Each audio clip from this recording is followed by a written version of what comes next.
നമസ്കാരം. ഞാൻ ഡോക്ടർ ജയേഷ് പ്രകാശ്. നമുക്കിന്ന് IBS അഥവാ ഇറിറ്റബിൾ ബവൽ സിൻഡ്രോം എന്ന അസുഖത്തെ പറ്റി ചർച്ച ചെയ്യാം. IBS എന്നത് പലരിലും പല രീതിയിലാണ് അതിൻ്റെ ഒരു ലക്ഷണം പ്രകടമാകുന്നത്. ചിലരിൽ നമുക്കൊരു ടെൻഷൻ വന്നു കഴിഞ്ഞാൽ, ആഹാരം കഴിച്ചു കഴിഞ്ഞാൽ ഉടനെ തന്നെ വയറൊഴിഞ്ഞു പോവുക എന്നുള്ളതാണ് ഒരു പ്രധാനപ്പെട്ട ലക്ഷണമായിട്ട് അവർ പറയുന്നത്.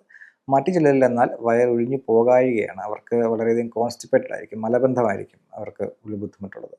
ചിലരിൽ എന്നാൽ ഇതൊന്നുമല്ല, വയറൊരു കാളൽ അല്ലെങ്കിൽ ഒരു വേദന, പല ഭാഗത്ത് മാറി മാറി ഉണ്ടാകുന്ന വേദന, ഇതാണ് IBSൻ്റെ ഒരു ലക്ഷണമായിട്ട് പറയുന്നത്.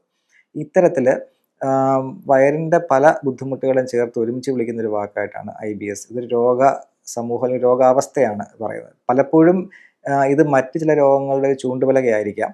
അതിനാൽ ആ തരത്തിലുള്ള ഇൻവെസ്റ്റിഗേഷൻസ് ചിലപ്പോൾ അത്യാവശ്യമായിട്ട് വന്നേക്കാം. എങ്കിലും പൊതുവിലായിട്ട് ഇത് നമുക്ക് IBS എന്ന് തന്നെ വിളിക്കാവുന്നതാണ്. IBSനെ ആയുർവേദത്തിൽ ഗ്രഹണി രോഗം എന്നാണ് പറയുന്നത്. അതായത് നമ്മുടെ ഡൈജഷൻ പ്രോസസ്സ് പ്രോപ്പറായിട്ട് നടക്കാത്ത ഒരവസ്ഥയാണ് നമ്മൾ ഗ്രഹണി രോഗം എന്ന് പറയുന്നത്. അപ്പോൾ ഇതിനെ നമുക്ക് എങ്ങനെ ചികിത്സിക്കാം എന്ന് അറിയുന്നതിന് മുന്നേ ഇതിൻ്റെ ഒരു ക്ലാസിഫിക്കേഷനുണ്ട്. അതെങ്ങനെയാണ് നമുക്ക് തിരിച്ചറിയാം. IBSനെ നമുക്ക് ഒരു സൈക്കോസൊമാറ്റിക് അസുഖമായിട്ട് കണക്കാക്കപ്പെടാവുന്ന ഒരു അസുഖമാണ്. അതായത് ഈ അസുഖത്തിന് മനസ്സുമായിട്ട് വളരെയധികം ബന്ധമുണ്ട്. പലപ്പോഴും നമുക്ക് ഈ പറഞ്ഞ പോലെ ഒരിടത്ത് പോകാൻ ഇറങ്ങുമ്പോഴായിരിക്കാം ഈ ഒരു ബുദ്ധിമുട്ട് വരുന്നത്. അപ്പോൾ യാത്ര പോകാൻ ബുദ്ധിമുട്ട് കാണും, അല്ലെങ്കിൽ ഒരിടത്തൊരു സ്റ്റേജിൽ കയറി പെർഫോം ചെയ്യാൻ ബുദ്ധിമുട്ട് കാണും, അതല്ലെങ്കിൽ ഒരു പരീക്ഷയ്ക്ക് മുന്നേ പോകുമ്പോൾ ബുദ്ധിമുട്ട് കാണും, ഒരു കാളൽ വന്നിട്ട് വയറൊഴിഞ്ഞ് പോയില്ലെങ്കിൽ ആകെ ബുദ്ധിമുട്ട് എന്നൊക്കെയുള്ളതാണ്. അപ്പോൾ ഇത്തരത്തിൽ നമ്മുടെ ഒരു ജീവിതശൈലിയെ വളരെയധികം ബുദ്ധിമുട്ടിലാക്കുന്ന ഒരു അസുഖം കൂടിയാണ് IBS. ഈ IBSനെ നമുക്ക് എങ്ങനെ ചികിത്സിക്കാം എന്നുള്ളത് നമുക്ക് നോക്കാം. IBSൽ നമുക്ക് നമ്മുടെ ശരീരത്തിൻ്റെ ദഹന പ്രക്രിയയാണ് ആദ്യമായിട്ട് ഒന്ന് നോക്കേണ്ടത്. അപ്പോൾ ആ ദഹന പ്രക്രിയ ഒന്ന് ശരിയാക്കാൻ വേണ്ടി നമുക്ക് ദീപനപാചനപരമായിട്ടുള്ള ഔഷധങ്ങൾ ഉപയോഗിക്കേണ്ടതായിട്ട് വരും.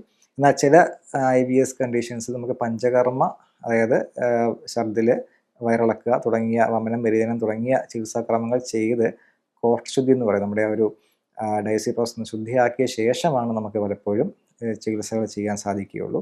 അത്തരത്തിൽ നമുക്ക് ചികിത്സ തുടങ്ങിക്കഴിഞ്ഞാൽ നമുക്ക് ആഹാരത്തിൽ ഒരു നിയന്ത്രണം കൊണ്ടുവരേണ്ടതായിട്ടുണ്ട്. അതായത് വളരെയധികം ഹെവി ആയിട്ടുള്ള ഓയിൽ ചേർത്ത് പൊരിച്ച ആഹാര പദാർത്ഥങ്ങൾ പൂർണ്ണമായിട്ടും നമ്മൾ വർജിക്കേണ്ടതാണ്. നമുക്ക് മരുന്നുകൾ കഴിക്കുമ്പോൾ തന്നെ ഉറക്കം കിട്ടുന്നുണ്ട് മതിയായ വണ്ണം എന്നുള്ളതൊന്ന് ഉറപ്പുവരുത്തേണ്ടതാണ്.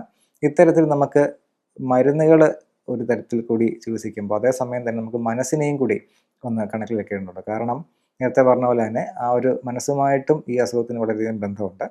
എന്നാൽ മനസ്സ് ഈ സ്ട്രെസ്സ്, ആങ്സൈറ്റി, ഒരു ചിലപ്പോൾ ദേഷ്യം അല്ലെങ്കിൽ ഒരു വിഷമം, ഈ അവസ്ഥകളിലൂടെ കടന്നു പോകുമ്പോൾ നമ്മുടെ പലപ്പോഴും നമുക്ക് അറിയാറുണ്ട്, നമുക്ക് ഒരു നെഞ്ചിടിപ്പ് വരും, അതല്ലെങ്കിൽ വായിലൊരു കാളൽ വരും.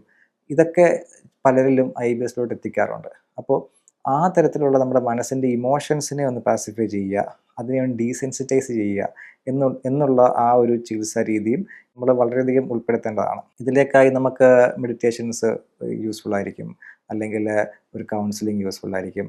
നമ്മുടെ പലപ്പോഴും ചില കുട്ടികളിലുള്ള IBS ഒക്കെ ഉണ്ട്. അവരിലൊക്കെ ആക്ച്വലി ഈ ഒരു കൗൺസിലിങ്ങോ മെഡിറ്റേഷനോ ചെയ്ത് കഴിയുമ്പോൾ തന്നെ അവരുടെ അസുഖത്തിൻ്റെ ആ ഒരു തീവ്രത വളരെയധികം കുറഞ്ഞു വരുന്നതായിട്ട് കാണാൻ സാധിക്കും. ഇത്തരത്തിൽ ആയുർവേദ ചികിത്സയോടൊപ്പം തന്നെ മനസ്സിനും പ്രാധാന്യം കൊടുത്തുകൊണ്ട് നമുക്ക് വളരെയധികം ഒരു വ്യത്യാസം വരുത്താവുന്ന ഒരു അവസ്ഥാവിശേഷമാണ് IBS. പൂർണ്ണമായിട്ടും ചികിത്സിച്ച് ഭേദപ്പെടുത്താൻ കഴിയുമെന്ന് ചോദിച്ചു കഴിഞ്ഞാൽ നമുക്കത് മാനേജ് ചെയ്ത് ബുദ്ധിമുട്ടില്ലാത്ത രീതിയിൽ കൊണ്ടുപോകാൻ പറ്റുന്ന ഒരു അസുഖമാണ്. ചിലരിൽ പൂർണ്ണമായിട്ട് തന്നെ അത് തിരികെ വരാത്ത രീതിയിൽ തന്നെ മാറിപ്പോകുന്നതായിട്ടും കണ്ടുവരുന്നുണ്ട്. എന്നാൽ മറ്റു ചിലരിൽ ഇത് മാനേജ് ചെയ്ത് നമ്മുടെ ജീവിതത്തിന്, ഒരു ജീവിതശൈലിക്ക് ഒരു ബുദ്ധിമുട്ടില്ലാതെ ഇത് കൊണ്ടുപോകാൻ സാധിക്കുന്ന ഒരു അവസ്ഥാവിശേഷമാണ്.